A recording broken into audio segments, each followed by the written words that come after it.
আসসালামু আলাইকুম ওয়া রাহমাতুল্লাহি ওয়া বারাকাতুহু নাহমাদুহু ওয়া নসাল্লি আলা রাসূলিহিল কারীম আউযু বিল্লাহি মিনাশ শাইতানির রাজীম বিসমিল্লাহির রহমানির রহিম ক্বালা আল্লাহু তাআলা ফিল কুরআনিল কারীম ইন্না ইদ্দাতাশ শুহুরি ইনদাল্লাহি 12 শাহরান ওয়া ক্বালা an-নবী সাল্লাল্লাহু আলাইহি ওয়াসাল্লাম আল হুসাইনু মিন্নি ওয়া আনা মিন হুসাইন।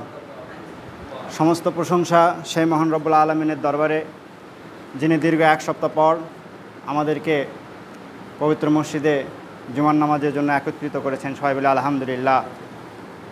দরুদ ও সালাম বর্ষিত হোক সেই প্রিয় রাসূলুল্লাহ সাল্লাল্লাহু আলাইহি ওয়াসাল্লামের প্রতি, যেই রাসূল সাল্লাল্লাহু আলাইহি ওয়াসাল্লাম এই অন্ধকার পৃথিবীটাতে আলো হিসেবে এসেছিলেন, যেই মহামানব এই অন্ধকার পৃথিবীটাকে আলোকিত করেছিলেন, যার কারণে আমরা কোরআন পেয়েছি, ইসলাম নামক একটি জীবন ব্যবস্থা পেয়েছি। সেই রাসূল সাল্লাল্লাহু আলাইহি ওয়াসাল্লামের প্রতি দরুদ ও সালাম বর্ষিত হোক। সবাই বলি সাল্লাল্লাহু আলাইহি ওয়াসাল্লাম। প্রিয় উপস্থিতি, আমরা জানি আজকে মহরমের তৃতীয় জুমা। মহরম মাস চলছে। মহরম মাস আসলেই আমাদের আলোচনার বিষয় হয়ে যায় আশুরা, কারবালা, আহলে বায়েত, অর্থাৎ আমাদের এবং আরেকটি হলো ইয়াজিদের যে অপকর্মগুলো। তো এগুলো আমরা জানি, আলোচনা করি, কিন্তু আমরা আশুরার যে কারণে আমরা মুসলমানরা বেশি পালন করে থাকি হোসাইন রাদিয়াল্লাহু আনহুর কারণে। আহলে বায়াতকে আমরা ভালোবাসি কারবালার প্রান্তরের কারণে। কারবালার প্রান্তরে যে মর্মান্তিক যে ঘটনাটা ঘটলো আহলে বায়াতের সাথে, তার ভেতর অন্যতম কে ছিলেন? হোসাইন রাদিয়াল্লাহু আনহু।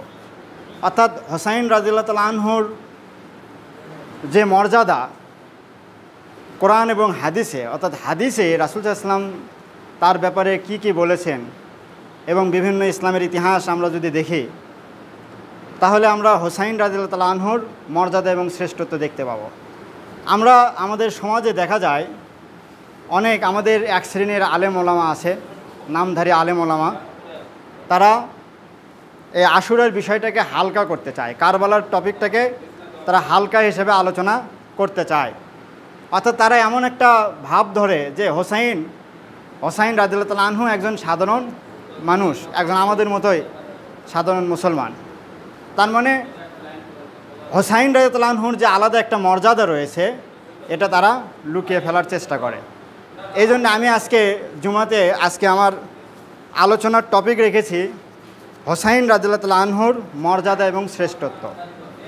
আমরা আজকে আলোচনায় দেখব যে আসলে হোসাইন রাদিয়াল্লাহু আনহু সাধারণ কোনো ব্যক্তি ছিলেন না। তিনি আহলে বায়াতের একজন সদস্য ছিলেন, রাসূল সাল্লাল্লাহু আলাইহি ওয়াসাল্লামের একজন নাতি ছিলেন। এটা তো তার একটা পরিচয় আছেই, রাসূল সাল্লাল্লাহু আলাইহি ওয়াসাল্লামের নাতি, এটা তার পরিচয়, আলাদা একটা পরিচয় আছে। এছাড়াও তার যে আলাদা শ্রেষ্ঠত্ব, এটা ইনশাআল্লাহ আজকে আলোচনা করব। প্রথমে আমরা যদি একজন ব্যক্তি সম্পর্কে জানতে চাই, সাধারণভাবে যদি আমরা একজন ব্যক্তি সম্পর্কে জানতে চাই, তাহলে আমরা প্রথমে আগে কিভাবে লিখি? একজনের আত্মজীবনী যদি লিখতে যাই, তাহলে প্রথমে তার জন্ম, মৃত্যু, পিতা মাতা, এগুলোর পরিচয় আমাদের জানতে হয়। তো আমরা যদি এখন হোসাইন রাদিয়াল্লাহু আনহুর জীবনী যদি জানতে চাই, তাহলে আমরা দেখব হোসাইন রাদিয়াল্লাহু আনহুর জন্ম হলো 4th হিজরিতে, শাবান মাসের 5 তারিখে। আর হাসান রাদিয়াল্লাহু আনহুর জন্ম হলো 3য় হিজরিতে, অর্থাৎ 3য় হিজরিতে হাসানের জন্ম, 4th হিজরিতে হোসাইন রাদিয়াল্লাহু আনহুর জন্ম। আর হোসাইন রাদিয়াল্লাহু আনহু মৃত্যুবরণ করলেন 10ই মহরম 61 হিজরিতে কারবালাতে, যেটা ইংরেজি হিসেবে 680 সালের 10ই অক্টোবর। অর্থাৎ তার মৃত্যু 10ই অক্টোবর 680 সাল ইংরেজি হিসেবে, আর আরবির হিসেবে 10ই মহরম 61 হিজরি। এছাড়াও হোসাইন রাদিয়াল্লাহু আনহুর পুরো নামটা কি? হোসাইন বিন আলী বিন আবি তালিব বিন আব্দুল মুত্তালিব বিন হাশেম, অর্থাৎ হাশেমের বংশে এসেছিলেন। আব্দুল মুত্তালিবের ছেলে আবু তালিব, তার ছেলে আলী, তার ছেলে হোসাইন রাদিয়াল্লাহু আনহু। এটা একটা বংশধারা, বংশক্রম। তার পিতার নাম ছিল আলী রাদিয়াল্লাহু আনহু, আমরা এটা জানি। তার মায়ের নাম ছিল ফাতেমা রাদিয়াল্লাহু আনহা, অর্থাৎ জান্নাতের মহিলাদের সর্দার। এখন আমরা যদি তার মর্যাদা এবং শ্রেষ্ঠত্ব সম্পর্কে জানতে চাই, এটা তো তার জীবনী, সংক্ষিপ্ত জীবনী জানলাম, যে তার নাম, পিতার নাম, মায়ের নাম, জন্ম, মৃত্যু, এগুলো জানলাম। আমরা যদি এখন তার মর্যাদা এবং শ্রেষ্ঠত্ব সম্পর্কে যদি আমরা হাদিসে দেখি, তাহলে দেখব যে হোসাইন ছিল রাসূল সাল্লাল্লাহু আলাইহি ওয়াসাল্লামের পরিবারের সবচেয়ে প্রিয়। আপনার পরিবারের সবচেয়ে প্রিয় কে? আপনার সন্তান, অথবা আপনার স্ত্রী, অথবা আপনার পিতামাতা। ঠিক তেমনি হোসাইন রাদিয়াল্লাহু আনহু ছিলেন রাসূলের যে পরিবার ছিল, রাসূলের পরিবারের মধ্যে সবচেয়ে প্রিয় হলো হোসাইন রাদিয়াল্লাহু আনহু। যেমন এখানে আনাস ইবনে মালিক থেকে বর্ণিত, আনাস বিন মালিক ইয়াকুলু সইলা রাসূলুল্লাহ সাল্লাল্লাহু আলাইহি ওয়াসাল্লাম আইয়ু আহলে বাইতিকা আহাব্বা ইলাইকা ক্বালা আল হাসান ওয়াল হোসাইন। আনাস ইবনে মালিক থেকে বর্ণিত, তিনি বলেন সইলা রাসূলুল্লাহ সাল্লাল্লাহু আলাইহি ওয়াসাল্লাম, রাসূল সাল্লাল্লাহু আলাইহি ওয়াসাল্লামকে এক সময় জিজ্ঞেস করা হয়েছিল, রাসূলকে জিজ্ঞেস করা হয়েছিল আইয়ু আহলে, আইয়ুন মানে কে, কোন ব্যক্তি, আহলে বাইতিকা আপনার পরিবারের ভেতর, আপনার ঘরের, আহাব্বা ইলাইকা আপনার ঘরের ভিতরে যারা আছে তাদের মধ্যে আহাব্বা ইলাইকা আপনি কাকে বেশি ভালোবাসেন। ক্বালা তিনি বললেন আল হাসান আল হোসাইন। এটা হলো তিরমিজির 3772 নম্বর হাদিস। তার মানে হাদিসে স্পষ্ট রাসূল বলছেন যে কি আমার প্রিয় ব্যক্তি হাসান এবং হোসাইন। আমরা হাসান এবং হোসাইন অর্থাৎ হোসাইন রাদিয়াল্লাহু আনহুর আজকের টপিক, কেন তার মর্যাদা জানবো? কারণ হচ্ছে আমাদের সমাজে দেখবেন অনেকে মানে বলার চেষ্টা করে যে হোসাইন কারবালাতে যে ভুল করছে বা এটা ঠিক হয়নি। একজন মর্যাদাশীল ব্যক্তি যাকে হাদিসে বলা হচ্ছে, রাসূল নিজে বলতেছেন আমার প্রিয় লোক, তাই ভুল করবে, এটা কি ভাবা যায়? মানে এই যে তার মর্যাদা সম্পর্কে আমরা না জানার কারণে আমাদেরকে এই এক শ্রেণীর আলেম ওলামা এই জিনিসগুলো আমাদেরকে বোঝানোর চেষ্টা করে। এরপরে আমরা দেখব আরেকটা মর্যাদা রয়েছে, যেমন রাসূল সাল্লাল্লাহু আলাইহি ওয়াসাল্লামের চেহারার সাথে হোসাইনের চেহারার মিল ছিল। রাসূলের চেহারার সাথে হোসাইন রাদিয়াল্লাহু আনহুর চেহারার সাদৃশ্য ছিল, মিল ছিল। এটা অর্থাৎ সবচেয়ে পুরোপুরি হুবহু ছিল না, মানে দেখতে লাগে। আমাদের সমাজে আছে না কিছু ছেলেপেলে দেখবেন যে তার বাবার মতো, কিছু ছেলে দাদার মতো, এরকম হয়, কিন্তু মায়ের মতো হয়। আর কেন হয়? এটা তাদের সাথে মিল আছে। তার মানে হোসাইনকে দেখলেও সাহাবীরা এটা বুঝতে পারতো যে রাসূল সাল্লাল্লাহু আলাইহি ওয়াসাল্লামের চেহারার সাথে মিল আছে। তো আনাস রাদিয়াল্লাহু আনহু থেকে বর্ণিত, এটা একটা হাদিস, অনেক বড় হাদিস, সংক্ষিপ্ত হাদিস হলো আনাস রাদিয়াল্লাহু আনহু তখন কুফাতে অবস্থান করছিলেন। এটা 10ই মুহররমের পরের ঘটনা, মানে কারবালাতে ইয়াজিদের বাহিনী যখন হোসাইন রাদিয়াল্লাহু আনহুকে হত্যা করলো, তারপরে যে তার যে মস্তক যে জবাই করে নিয়ে গেল আলাদা করে মস্তকটা, তখন ওখানে ইবনে জিয়াদের কাছে আনাস ইবনে মালিক বসেছিলেন। ইবনে জিয়াদ ছিল কুফার শাসক। তো আনাস রাদিয়াল্লাহু আনহু থেকে বর্ণিত, তিনি বলেন যে আমি কুফার শাসক ইবনে জিয়াদের কাছে ওখানে ছিলাম। তখন হোসাইনের এই কাটা মাথা নিয়ে আসা হলো, খণ্ডিত মাথা নিয়ে আসা হলো। তখন ইবনে জিয়াদ খেজুরের ডাল দিয়ে ওই মাথা যেটা নিয়ে আসছে ওইটাতে একটু করতেছিল, টাচ করতেছিল আর বলতেছিল, আচ্ছা এই হোসাইন এর চেহারা কি এমন হয়েছে, এ কি এমন লোক যে আর নিয়ে এত আলোচনা হয়, বুঝলেন? মানে টিটকারি করতেছে যে হোসাইন এটা তার সৌন্দর্যের কি এমন আছে যে এটা নিয়ে এত, এর সে কি সুন্দর চেহারা পৃথিবীতে আর নাই, আমরা কি আর দেখিনি এর চেহারা সুন্দর? এটা ইবনে জিয়াদ দম্ভক্তি করতেছিল, বুঝছেন? হোসাইনের কাটা মাথা নিয়ে এসে সে সবার সামনে এভাবে বলতেছে যে খেজুরের ডাল দে, বারবার ঘুরতে দিচ্ছে, টাচ করতেছে, ঠেস দিচ্ছে আর বলতেছে একে নিয়ে এত আলোচনা হয় কেন, এর চেহারা সে সুন্দর চেহারা কি আর পৃথিবীর নাই? তখন আনাস রাদিয়াল্লাহু আনহু বলছেন যে এই যে সে বলতেছে মা রুয়াইতা মিসলা হাজা হুসনা, মা রুয়াইতা আমরা কি দেখি নাই, মিসলো এর মতো, হাজা হুসনা এর সৌন্দর্যের মতো চেহারা কি আমরা দেখি নাই? লিমা ইউস্কার এটা নিয়ে কেন আলোচনা হবে, এইটা চেহারা কি এতই সুন্দর হয়ে গেছে, আমরা কি আর এর সুন্দর চেহারা দেখি না, এখানে কেন আলোচনা হবে? তখন আনাস রাদিয়াল্লাহু আনহু বললেন কলা, তখন আমি বললাম কুলতু, কলা মানে আনাস বললেন কুলতু, তখন আমি এই কথাটা বললাম যে কি আমা সাবধান, ইন্নাহু কানা মিন আশবাহিহিম বিরাসূলিল্লাহ, নিশ্চয় তিনি রাসূলের চেহারার সাথে আশবাহিহিম সাদৃশ্যপূর্ণ ছিলেন বিরাসূলিল্লাহ, তার রাসূলের চেহারার সাথে তার চেহারার সাদৃশ্য ছিল, এই কারণেই এত সুন্দর। এখন অনেক ওলামায়ে কেরাম বলেন যে পৃথিবীর সৌন্দর্য আল্লাহ তাআলা দুইজন নবীকে বেশি দিয়েছিলেন। এক হলো ইউসুফ আলাইহিস সালাম সম্পর্কে একটা হাদিস আছে যে যদি মানে সাহাবীদেরও বর্ণনা, আয়েশা রাদিয়াল্লাহু আনহা থেকে একটা বর্ণনা আছে যে এরকম যে আয়েশা রাদিয়াল্লাহু আনহা বলছেন যে মিশরের যে মহিলারা ইউসুফ আলাইহিস সালামকে দেখার পরে ফল কাটতে যে হাত কেটে ফেলে দিয়েছিল, ঘটনা তো আমরা জানি, তাই না? যে জুলাইখা ইউসুফ আলাইহিস সালামকে আসতে বললো আর মহিলাদেরকে বললো যে তোমরা ফল হাতে নিয়ে থাকবা, আমি যখন কাটতে বললো তখন কাটবা। তো ইউসুফকে দেখার পরে তারা দুনিয়া ভুলে গেছে, তখন জুলাইখা বলছে যে এখন ফল কাটো, ফল কাটতে যেয়ে হাত কেটে ফেলছে। তো আয়েশা রাদিয়াল্লাহু আনহা বলছেন যে যদি ওই মহিলারা যারা ইউসুফকে দেখার পরে, ইউসুফ আলাইহিস সালামকে দেখার পরে নিজেদের হাত কেটে ফেলছিল ফল কাটা বাদ দিয়ে, তারা যদি আমার নবীকে দেখতো তাহলে নিজের কলিজা কেটে ফেলতো, ওদের হুঁশি থাকতো না। সুবহানাল্লাহ।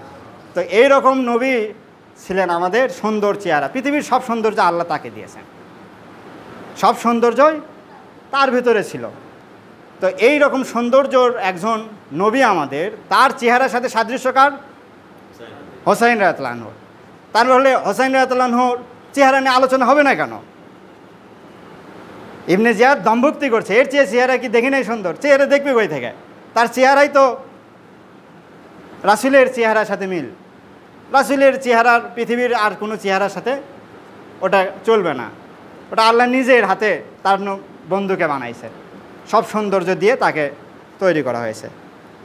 এছাড়াও আলী রাদিয়াল্লাহু আনহু থেকে বর্ণিত একটা হাদিস, আলীকে ছিলেন হাসান এবং হুসাইনের পিতা। তো বাবা বলতেছেন, বাবা তার ছেলেদের সম্পর্কে কি বলতেছেন সেটা শুনুন। আন আলী রাদিয়াল্লাহু আনহু কলা, আলী থেকে বর্ণিত, তিনি বলেন আল হাসান আসবাহু বি রাসূলুল্লাহ সাল্লাল্লাহু আলাইহি ওয়াসাল্লাম মা বাইনা সদরি ইলা রস। হাসান ছিল আসবাহু বি রাসূলুল্লাহ সাল্লাল্লাহু আলাইহি ওয়াসাল্লাম, রাসূলের সাথে সাদৃশ্যপূর্ণ, মা বাইনা সদরি ইলা রস। সদরুন মানে হলো বুক, আর রস মানে হলো মাথা। বাবা বলতেছেন যে আমার বড় ছেলে হাসান ছিল রাসূল সাল্লাল্লাহু আলাইহি ওয়াসাল্লামের সাথে বুক থেকে মাথা পর্যন্ত যে চেহারা, এটার সাথে মিল ছিল হাসানের। আচ্ছা, আল হোসাইন আসবাহু বি রাসূলুল্লাহ সাল্লাল্লাহু আলাইহি ওয়াসাল্লাম মা কানা আসফালা মিন যালিকা। আর বাদ বাকি মিল ছিল কার? হোসাইনের।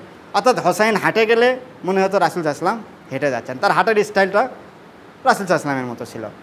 মানে হাসান এবং হোসাইন সাদৃশ্যপূর্ণভাবে, এখানে আলীর হাদিস দ্বারা বোঝা যাচ্ছে যে হাসান বুক থেকে মাথা পর্যন্ত, আর আনাসের হাদিস দ্বারা বোঝা যাচ্ছে যে সবচেয়ে সাদৃশ্যপূর্ণ চেহারা ছিল হোসাইনের। তার মানে হাসান এবং হোসাইন ঘুরে ফিরে দুই ভাই, হাসান এবং হোসাইন। এক হাদিসে বলছে হোসাইন, এক হাদিসে বলছে হাসান। তার মানে দুই ভাই ছিল, রাসূলের সাথে চেহারার সাদৃশ্যপূর্ণ একটা চেহারা ছিল। এছাড়াও হোসাইন রাদিয়াল্লাহু আনহুর সম্পর্কে আরেকটা মর্যাদা যেটা, সেটা হলো তিনি হবেন জান্নাতের সর্দারদের, জান্নাতে যারা আমরা যাব, আল্লাহ যদি আমাদেরকে জান্নাতে দেন তখন আমরা সবাই 33 বছরের যুবক। তো এই যুবকদের নেতা কে হবেন? হাসান এবং হোসাইন। যেমন ইবনে ওমর থেকে বর্ণিত, ওমর রাদিয়াল্লাহু আনহুর ছেলে আব্দুল্লাহ ইবনে ওমর থেকে বর্ণিত, আন ইবনে ওমর ক্বালা রাসূলুল্লাহ সাল্লাল্লাহু আলাইহি ওয়াসাল্লাম আল হাসান ওয়াল হোসাইন সাইয়্যিদা শাবাবি আহলিল জান্নাত ওয়া আবুহুমা খায়রু মিনহুমা। ইবনে মাজার 118 নম্বর হাদিস। অর্থাৎ ইবনে ওমর বলতেছেন রাসূল সাল্লাল্লাহু আলাইহি ওয়াসাল্লাম বলেছেন আল হাসান ওয়াল হোসাইন, হাসান এবং হোসাইন সাইয়্যিদা শাবাবি আহলিল জান্নাত, যারা জান্নাতবাসী হবে সেই সব যুবকদের নেতা হবেন হাসান এবং হোসাইন। ওয়া আবুহুমা খায়রুম মিনহুমা, আর তার বাবা আলী এই দুই ছেলের চেয়েও অধিক মর্যাদা পাবেন, মর্যাদাপূর্ণ হবেন। তার মানে ছেলে যদি দেশের প্রেসিডেন্ট হয় তো বাপ কী হবে? প্রেসিডেন্টের বাপ। এই তো এখন একটা দেশের অনেক সময় হয়, এটা দেখবেন, যাই প্রেসিডেন্ট হয় ও কিন্তু অনেক সময় অনেক কাজ করতে পারে না, কিন্তু বাপ যাই, ভাই, মাও, এরা দেখবেন যে প্রেসিডেন্টের চেয়ে বেশি ক্ষমতা প্রয়োগ করে, বুঝছেন? এটা হয়। আপনি সরাসরি প্রেসিডেন্টকে কিছু বলতে পারতেছেন না, কিন্তু আপনার হচ্ছে প্রেসিডেন্টের বাপের সাথে হয়তো সম্পর্ক ভালো, একটু যাই বললেন যে ভাই একটু দেখেন আপনার ছেলেকে একটু কাজটা করে দেন, দেখবেন যে আপনার কাজ আগে হয়ে গেছে, প্রেসিডেন্ট জানেই না। এরকম হয় কেন? কারণ বাবার, প্রেসিডেন্টের বাবা, তার ক্ষমতাই আলাদা, প্রেসিডেন্টের চেয়েও তার ক্ষমতা আলাদা। কারণ আপনি প্রেসিডেন্টকে তো আর ধমক দিতে পারবেন না, একটা দেশের প্রেসিডেন্টকে বলতে পারবেন যে তুমি বসো, কথা বলো না এত, কিন্তু তার বাপ তো তাকে বলতে পারবে। তার মানে প্রেসিডেন্টের বাপের একটা আলাদা ক্ষমতা আছে। তো এই হাদিস দ্বারা সেটাই বোঝা গেল যে জান্নাতের যুবকদের সর্দার হবে হাসান হোসাইন, আর তার বাপ হবে আরও একটু মর্যাদাবান, এইটাই। এছাড়াও রাসূল সাল্লাল্লাহু আলাইহি ওয়াসাল্লামের ফুল দুনিয়াতে, এটা একটা রাসূল সাল্লাল্লাহু আলাইহি ওয়াসাল্লাম একটা উদাহরণ দিয়েছে যে আমার দুনিয়াতে ফুল বা পুষ্পকলি যেটা বলা হয়, এটা হলো হোসাইন, হাসান এবং হোসাইন। এটা অনেক বড় হাদিস। আব্দুর রহমান বিন আবু নুম থেকে বর্ণিত যে হাদিসে তিনি বলছেন যে ইরাকবাসী থেকে এক লোক আছে, এসে আব্দুল্লাহ ইবনে ওমরকে জিজ্ঞেস করছে যে এই যে জুব্বা পরে আছি এখানে মশার রক্ত ভরে আছে, তো এখন এই রক্তটা কি সাফ করা লাগবে কিনা, না হলে কি নামাজ হবে কিনা? আচ্ছা এই মাসলা কী হবে বলেন তো? এখানে যদি মশার রক্ত থাকে, দেখে আপনারা কেউ বলতে পারবেন এখানে যদি মশার রক্ত ভরে তাহলে নামাজ হবে? তো ইরাকের এক লোক ইবনে উমারকে, আবদুল্লাহ ইবনে উমারকে, ওমর রাদিয়াল্লাহু আনহুর ছেলেকে বলতেছে যে হে আবদুল্লাহ ইবনে উমার, এই মাসলাটা আমরা জানতে চাই যে জুব্বাতে মশার রক্ত পড়ছে, এটার মাসলা কি? তা আবদুল্লাহ ইবনে উমার আব্দুর রহমান বিন আবু নুম, যার বর্ণিত হাদিস, তাকে উদ্দেশ্য করে বলতেছে, দেখো এই ইরাকবাসীর লোক, এক লক্ষ্য করো, এ জুব্বাতে মশা পড়ছে, মশার রক্ত সম্পর্কে মাসলা জিজ্ঞেস করতে চায়, আর এই ইরাকবাসী রাসূলের নাতিকে হত্যা করছে, ওটা নিয়ে কোনো ওদের টেনশন নেই। আর জুব্বাত মশার রক্ত পড়ছে, এটা নিয়ে নামাজ হবে কিনা ও সেই টেনশনে ইরাক থেকে মদিনায় এসে মাসলা জিজ্ঞেস করতেছে। আর ইরাকের গেছে হোসাইনকে হত্যা করছে, এটা নিয়ে ওদের কোনো টেনশন নেই। তো এই যে হাদিস বুঝছেন, যে তাদের টেনশন যে মশার রক্ত পড়ছে, তো ইবনে উমর তখন এই সাহাবীকে উদ্দেশ্য করে বলতেছে, অথচ এরা রাসূলের সন্তান হোসাইনকে হত্যা করেছে। হাসান হোসেন আমি রাসূলকে বলতে শুনেছি। ইবনে উমর তখন দুঃখ করে বলছেন যে আমি রাসূলকে বলতে শুনেছি যে রাসূল বলেছেন হাসান হোসেন তার এ দুনিয়ার ফুল।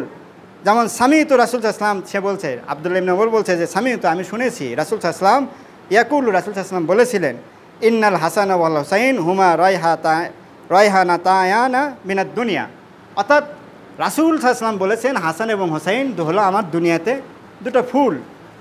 এই ফুলকে হত্যা করেছে, ফুলের গাছ তছনছ করে ফেলছে, আর সে এসেছে ওই ইরাকবাসীর থেকে লোক এসেছে, মশা রক্ত জুব্বাতে পড়েছে, এটা নিয়ে এখন মাসলা কী হবে? এছাড়াও আরেকটা মর্যাদা যদি আমরা দেখি তাহলে দেখব হোসাইনকে যে ভালোবাসবে আল্লাহ রাব্বুল আলামিন স্বয়ং তাকে ভালোবাসবে, সুবহানাল্লাহ।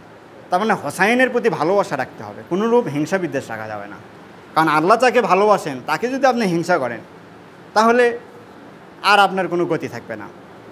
যেমন রাসূল সাল্লাল্লাহু আলাইহি ওয়াসাল্লাম বলেছেন, হোসাইন ও মিন্নি ওয়ান আমিন হোসাইন, হোসাইন আমার থেকে, ওয়ান আমিন হোসাইন, এবং আমি হোসাইন থেকে। আহাব্বাল্লাহু, আল্লাহ তাআলা ভালোবাসবেন, মান ওই ব্যক্তিকে, আহাব্বা হোসনান, যে হোসাইনকে ভালোবাসবে তাকে আল্লাহ তাআলা ভালোবাসবেন। হোসাইন ও সিবতু মিনাল আসবাত, আর হোসাইন আমার বংশের একজন, আমার বংশের, সে আমার বংশের। এছাড়াও রাসূল সাল্লাল্লাহু আলাইহি ওয়াসাল্লাম বলেছেন যে যে হোসাইনের বিরুদ্ধে অস্ত্র ধারণ করবে রাসূল সাল্লাল্লাহু আলাইহি ওয়াসাল্লাম তার বিরুদ্ধে অস্ত্র ধারণ করবেন। তো রাসূল সাল্লাল্লাহু আলাইহি ওয়াসাল্লাম বলছেন যে ব্যক্তি হোসাইনের বিরুদ্ধে অস্ত্র ধারণ করবে আমি তার বিরুদ্ধে অস্ত্র ধারণ করব। এই হাদিসটা বোঝার চেষ্টা করেন যে আমরা যারা ইয়াজিদকে বাঁচানোর চেষ্টা করি তাদের জন্য এই হাদিসে একটা কঠোর একটা মেসেজ আছে, যে রাসূল সাল্লাল্লাহু আলাইহি ওয়াসাল্লাম বলছেন যে যে ব্যক্তি হোসাইনের বিরুদ্ধে অস্ত্র ধারণ করবে আমি তার বিরুদ্ধে অস্ত্র ধারণ করব। এখন যার সুপারিশ ছাড়া বেহেশতে যেতে পারবেন না, যার সুপারিশ লাগবেই, সেই মানুষটা বলতেছে আমি তোমার বিরুদ্ধে অস্ত্র ধারণ করব। এখন আপনার গতিটা কি? আপনার গতিটা কি বলেন? আপনি হোসাইনে দেখতে পাচ্ছেন না, হোসাইনকে হত্যা করলেন, করে রাসূলের কাছে যাচ্ছেন, যাই বলতেছেন রাসূল সাল্লাল্লাহু আলাইহি ওয়াসাল্লাম আপনার একটু আমার সুপারিশ করে দেন। আর রাসূল বলতেছে যে হোসাইনের বিরুদ্ধে অস্ত্র ধারণ করে তার বিরুদ্ধে আমি অস্ত্র ধারণ করব। তাহলে রাসূল আপনাকে জন্য সুপারিশ করবে? আপনি তো রাসূলকেই শত্রু বানিয়ে রাখছেন। এই যে একটা বড় হাদিস, তো রাসূল সাল্লাল্লাহু আলাইহি ওয়াসাল্লাম জায়েদ ইবনে আরকাম থেকে বর্ণিত, তিনি বলেন ক্বালা রাসূলুল্লাহ সাল্লাল্লাহু আলাইহি ওয়াসাল্লাম লি আলী ওয়া ফাতিমা ওয়াল হাসান ওয়াল হোসাইন আনা সিলমু লিমান সালামতুম ওয়া হারবুন লিমা হারাবতুম। ক্বালা রাসূলুল্লাহ সাল্লাল্লাহু আলাইহি ওয়াসাল্লাম থেকে বর্ণিত, রাসূল সাল্লাল্লাহু আলাইহি ওয়াসাল্লাম বলেন লি আলী ওয়া ফাতিমা ওয়াল হাসান ওয়াল হোসাইন, আলী, ফাতেমা, হাসান এবং হোসাইনকে উদ্দেশ্য করে রাসূল সাল্লাল্লাহু আলাইহি ওয়াসাল্লাম বললেন আনা সিলমুন, আমি শান্তি স্থাপনকারী, আমি তার সাথে সম্পর্ক করব, আমি তার সাথে বন্ধুত্ব করব। লিমান সালাম তুম, তোমাদের সাথে সম্পর্ক রাখবে, তোমাদের সাথে বন্ধুত্ব রাখবে। আলী রাদিয়াল্লাহু আনহু, ফাতেমা রাদিয়াল্লাহু আনহু, হোসাইন এবং হাসানকে উদ্দেশ্য করে রাসূল সাল্লাল্লাহু আলাইহি ওয়াসাল্লাম বলছেন যে আনা সিলমুন, আমি বন্ধুত্ব রাখবো, আমি তাদের সাথে সম্পর্ক ভালো রাখবো। লিমান সালতুম, যে তোমাদের সাথে ভালো সম্পর্ক রাখবে, বন্ধুত্ব রাখবে। ও হারবুন, আর আমি যুদ্ধ করব। হারবুন মানে কি? যুদ্ধ করা। হারবুনের শাব্দিক অর্থ যুদ্ধ করা। আমি তার বিরুদ্ধে যুদ্ধ করব, আমি তার বিরুদ্ধে অস্ত্র ধারণ করব। লিমান হারবতুম, যে তোমাদের বিরুদ্ধে যুদ্ধ করবে, যে তোমাদের বিরুদ্ধে অস্ত্র ধারণ করবে, তার বিরুদ্ধে আমি অস্ত্র ধারণ করব। তার মানে এই হাদিস দ্বারা এখন আপনি চিন্তা করেন, এই হাদিস এক সাইডে রাখেন আর কারবালার ঘটনাটা এক সাইডে রাখেন, যে যারা হোসাইনকে সহ ৭২ জনকে হত্যা করলো তারা পরবর্তীতে ক্ষমা চায়নি, এইরকম ইতিহাস আমরা জানি না। ইয়াজিদ পরবর্তীতে ক্ষমা চাইছে, এই ইতিহাস নাই। সে ভুল করছে না ভালো করছে সেটা নিয়ে তো অনেকে তাকে বাঁচানোর চেষ্টা করে, কিন্তু আপনি একটা মানুষ সম্পর্কে বলতেছেন যে সে ভুল করছে, সে ভুল করছে, এটা আপনি বলতেছেন, কিন্তু যে ভুল করছে সে কোনোদিনও বললো না যে আমি ভুল করছি। এটা কি একটা ব্যাপার হয়ে গেল যে আমি আপনার সম্পর্কে বলতেছি যে না ওই লোকটা ভুল করছে, ইয়াজিদ ভুল করছে, কিন্তু ইয়াজিদ কিন্তু অস্বীকারই করতেছে না যে আমি ভুল করছি। তাহলে সে ভুলের কি হবে? বিচার কি আপনাকে দেওয়া হবে না ইয়াজিদকে দেওয়া হবে? আদালতে কি আপনাকে তোলা হবে ইয়াজিদের ভুলের জন্যে? আপনি যে বারবার বলতেছেন যে না ইয়াজিদ ওটা ভুল করেনি, ইয়াজিদ ভুল করেনি, হোসাইনকে ওই যে হত্যা করা হয়েছে কারবালাতে এটা ইয়াজিদ জানতো না, ইয়াজিদ ভুল করেনি। ইয়াজিদ তো কোনো দিন স্বীকার করলো না যে না আমার ভুল হয়ে গেছে। কিয়ামতের দিন যখন আল্লাহ তাআলা যখন তার বিচারে আদালতে যখন ইয়াজিদকে নিয়ে আসবেন, তখন তো প্রশ্ন ইয়াজিদকে করবে যে এই কাজটা কেন করছিস, না আপনাকে নিয়ে যায় বলবে যাই বল ইয়াজিদ ভুল করছিল না সঠিক করছিল, আপনাকে জিজ্ঞেস করবে আপনার ব্যাপারে। ইয়াজিদ নিজে তারপরে অনেক বছর বেঁচে ছিল, সে শাসন ক্ষমতায় ছিল, সে এটা নিয়ে কোনো দিন আফসোসই করেনি যে আমি রাসূলের পরিবারের একটা সদস্যকে আমি মেরে ফেললাম, এটা নিয়ে তার কোনো আফসোস নাই। বরং সে আবার পরবর্তীতে যে মদিনার যে হত্যাকাণ্ড, মক্কাতে হত্যাকাণ্ড চালাচ্ছে। আর আপনি 1500 বছর পরে এসে বলতেছেন না ইয়াজিদ ভুল করছে। 1500 বছরে ইয়াজিদের বংশের আর কেউ ছিল না ওই ভুল স্বীকার করার জন্যে। ইয়াজিদের বংশে তো পরবর্তীতে আরও ভালো ভালো অনেক শাসক ছিল। আব্দুল আজিজ বিন ওমর ছিল না, ওমর বিন আব্দুল আজিজ, পঞ্চম খলিফা বলা হয়। তো তার তো এটা নিয়ে কোনো টেনশন ছিল না, তাই তো ভালো শাসক ছিল। আপনি 1500 বছর পরে এসে এটা নিয়ে কেন ইয়াজিদকে কেন বাঁচানোর চেষ্টা করতেছেন? ইয়াজিদ হোসাইনের বিরুদ্ধে অস্ত্র ধারণ করেছে, ইয়াজিদের পক্ষে নেওয়া মানে আপনিও ওই দলে চলে গেলেন, তার মানে আপনিও হোসাইনের বিরুদ্ধে অস্ত্র ধারণের পক্ষে যে দলটা ছিল তার পক্ষে আপনি থাকলেন। তখন কি হবে? হাদিস অনুযায়ী রাসূলের বিরুদ্ধে আপনি চলে গেলেন। এই জন্য আমরা সাবধান থাকব। তো এটা হলো আর একটা মর্যাদা, যে হোসাইনের বিরুদ্ধে যারা অস্ত্র ধারণ করবে তাদের বিরুদ্ধে রাসূল সাল্লাল্লাহু আলাইহি ওয়াসাল্লাম অস্ত্র ধারণ করবেন। অর্থাৎ কারবালার প্রান্তরে যারা কালপ্রিট ছিল, যারা হত্যাকারী ছিল, তাদের কোনো ক্ষমা নেই। তারা নিজেরা ক্ষমা চায় নাই দুনিয়াতে, তারা চলে গেছে। কিয়ামতের দিনও তাদের আর কোনো ক্ষমা পাওয়ার কোনো উপায় নাই। রাসূলের কাছে যে কী বলবে যে আপনার নাতি হত্যা করছি, আপনার চেহারার সাথে যার চেহারা মিল ছিল তাকে হত্যা করছি, এখন আল্লাহ আমাদেরকে জাহান্নামে দিচ্ছে, আপনি একটু আমাদের জন্য সুপারিশ করেন, এই তো এই বলবে? ইয়াজিদ কি যায়, ইয়াজিদ বা ইয়াজিদের যারা কমান্ডাররা ছিল তারা কি বলবে? যে হোসাইনকে আমরা কারবালাতে মেরেছি, হোসাইনকে হত্যা করেছি, নারী শিশু সহ ৭২ জনকে আমরা ২২,০০০ সৈন্য মিলে হত্যা করছি। ওখানে ২২,০০০ সৈন্য ছিল আর হোসাইনে ছিল ৭২ জন। তো ২২,০০০ সৈন্য গেছে ৭২ জনকে মারার জন্যে, মেরে ফেলছে, আপনার বংশ নির্বংশ করে দিছি, এখন আল্লাহ আমাকে জাহান্নামে দিচ্ছে, আপনি এখন সুপারিশ করেন। এটা বলার সুযোগ আছে? রাসূল যাবে সুপারিশ করতে? তা আপনি কেন 1500 বছর পরে এসে ইয়াজিদের পক্ষে দালালি করেন, তাও আবার মসজিদের মতো জায়গায় বসে থেকে? আপনি জুব্বা লাগাইছেন, আপনি একটা আলেম মানুষ, আপনি এটা কেন বোঝেন না যে একটা সন্তানকে মারলে তার বাপ আর কী কষ্টটা হয়? আপনি সন্তানকে মেরে বাপের থেকে সুবিধা নেবেন, তাই হয়? ওটা কি তাহলে বাপ হলো যে সন্তানে যে কুরবানি করে দিচ্ছে, সন্তানের জন্য নিজের স্বার্থ ছেড়ে দিচ্ছে? তো যেখানে নিজের দুনিয়াতে বাপ সন্তানের হত্যাকারীকে ক্ষমা করতে পারে না সহজে, সেখানে রাসূল সাল্লাল্লাহু আলাইহি ওয়াসাল্লাম বলছেন যে হোসাইন আমার বংশের একজন, সে আমার সন্তান। হোসাইনের হাদিসে বলতেছে যে হোসাইনের চেহারার সাথে রাসূলের চেহারার মিল ছিল, আপনি সেই বংশকে নির্বংশ করে দিচ্ছেন, দিয়ে রাসূলের কাছে যে আপনি কী স্বার্থ নেবেন, কিসের স্বার্থ উদ্ধার করবেন? সুতরাং আমাদেরকে এই ব্যাপারে সতর্ক থাকতে হবে। এছাড়াও আর একটা শেষের দিকে, হোসাইনের যে নাম হোসাইন, এই নামটা আলী রাদিয়াল্লাহু আনহু প্রথমে হোসাইন রাখছিলেন না। এখানে আর একটা ব্যাপার দেখেন, আল্লাহ নিজেই হোসাইনের নাম হোসাইন রেখেছিলেন। হাসানের নাম এটা কে রেখেছে? আল্লাহ রেখেছে। হোসাইনের নাম কে রেখেছে? আল্লাহ রেখেছে।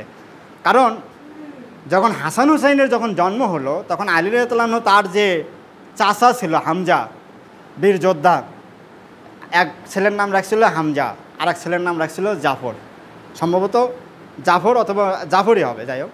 তো হামজা এবং জাফর রেখেছিল, দুই ছেলের নাম, তার দুই চাচা, দুই বীর যোদ্ধার নামে রেখেছিল, যে হামজা এবং জাফর। তো রাসূল সাল্লাল্লাহু আলাইহি ওয়াসাল্লাম একদিন ডাকলেন, এটা হাসান হুসাইনের ছোটোবেলার কাহিনী। রাসূল সাল্লাল্লাহু আলাইহি ওয়াসাল্লাম ডেকে আলীকে বললেন যে ছেলে দুটার নাম কি রেখেছো? তখন আলী রাদিয়াল্লাহু আনহু বললেন, বড়টার নাম হাসান রেখেছি, ছোটোটার নাম জাফর রেখেছি, দুই চাচার নামে মিল রেখে করেছে। তো রাসূল সাল্লাল্লাহু আলাইহি ওয়াসাল্লাম বললেন যে নামটা বদলে দাও, আল্লাহ তাআলা আমাকে বলেছেন বড়টার নাম হাসান, ছোটোটার নাম হোসাইন। নাম কে রাখলো? আল্লাহ রেখে দিল। আল্লাহ রেখে দিয়ে জিবরাইলকে দিয়ে রাসূল এক জায়গায় বলে দিল যে আপনার নাতির নাম আমি রেখে দিলাম, হাসান আর হোসাইন। তো যার নাম রাখলো আল্লাহ নিজে, স্বয়ং আল্লাহ নিজে যার নাম রাখলো হাসান, সেই মানুষের সাথে শত্রুতা করে আপনি কীভাবে পার পাবেন? এছাড়াও দুনিয়াতে থাকতে আমরা জানি বনি ইসরাইলের সময় লোকেরা বেহেশতের খাবার খেত, মান্না সালোয়া খেত। তো এটার একটা ঘটনা আছে, হোসাইনও কিন্তু বেহেশতের খাবার খাইছে দুনিয়াতে বসে থেকে। ঘটনাটা হলো যে জিবরাইল যখন রাসূলের কাছে আসতো, এটা আর একটা মর্যাদাতে, তিনি দুনিয়াতেই খাবারটা খেয়েছেন। কিভাবে খেয়েছেন? এটা হলো যে জিবরাইল যখন দুনিয়াতে আসতো, কোনো মানে আল্লাহর কোনো নির্দেশ থাকলে সেটা যে রাসূলকে দেওয়ার জন্য যখন তিনি আসতেন, তখন রাসূলের এক সাহাবী ছিল দাহিয়াতুল কলবি। তো এই দাহিয়াতুল কলবি অনেক সুন্দর চেহারার একজন মানুষ ছিলেন।